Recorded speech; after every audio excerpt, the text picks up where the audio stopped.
আসসালামু আলাইকুম। আমি হুমায়ুন কবির, ৬৯ ভরতপুর বিধানসভার বিধায়ক। আমি রাজ্যের সমস্ত মুসলিম সমাজের মানুষজনকে আমার কাতর আবেদন বা আমার অনুরোধ বলতে পারেন। আমি একজন মুসলমান হিসাবে আপনাদের কাছে এটা রাখছি যে কেন্দ্র সরকার যে ওয়াকফ নিয়ে যে অ্যামেন্ডমেন্ট এনেছে বা ওয়াকফ বিলে যে সমস্ত সংযোজন করেছে, সেটা মুসলিমদের সম্পদের উপরে হস্তক্ষেপ বা মুসলিমদের অধিকারের উপরে হস্তক্ষেপের শামিল। তাই মুসলমান সমাজের কাছে, মুসলমান সম্প্রদায়ের মানুষের কাছে আমার আবেদন, আপনারা শান্তিপূর্ণভাবে আন্দোলন করুন।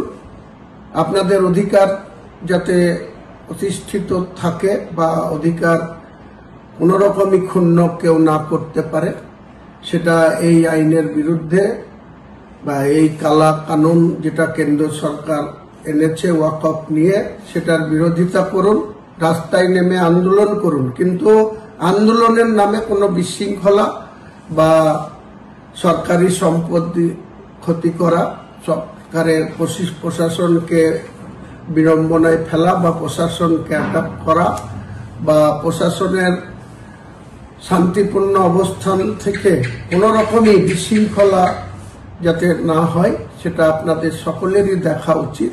আর আমি এই আন্দোলনের সঙ্গে আপনাদের সঙ্গে আছি, থাকব।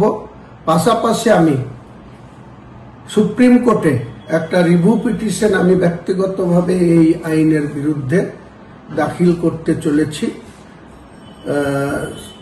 অ্যাডভোকেট ফিরদৌস শামীম সাহেবের সঙ্গে আমার আলোচনা চলছে, কথাবার্তা চলছে। ওনার মাধ্যমে আমি মুসলিম সম্প্রদায়ের এই সম্পদ যাতে কোনো রকমই অমুসলিমরা যেভাবে দখল নেওয়ার চেষ্টা করছে, কিছু সংখ্যক অমুসলিম, সেটা যাতে না করতে পারে, তার জন্য সুপ্রিম কোর্টের কাছে আমি নিজে একটা রিভিউ পিটিশন দাখিল করতে চলেছি।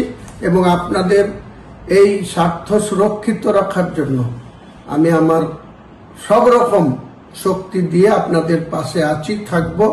আগামী দিনে মুসলিম সম্প্রদায়ের সম্পদকে কেউ এইভাবে কবজা করতে পারবে না।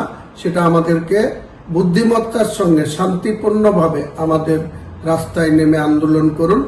আন্দোলনের নামে সরকারি সম্পদ নষ্ট করবেন না, পুলিশ প্রশাসনের উপরে ক্ষিপ্ত হবেন না বা আক্রমণাত্মক কোনো কিছু করা থেকে বিরত থাকুন।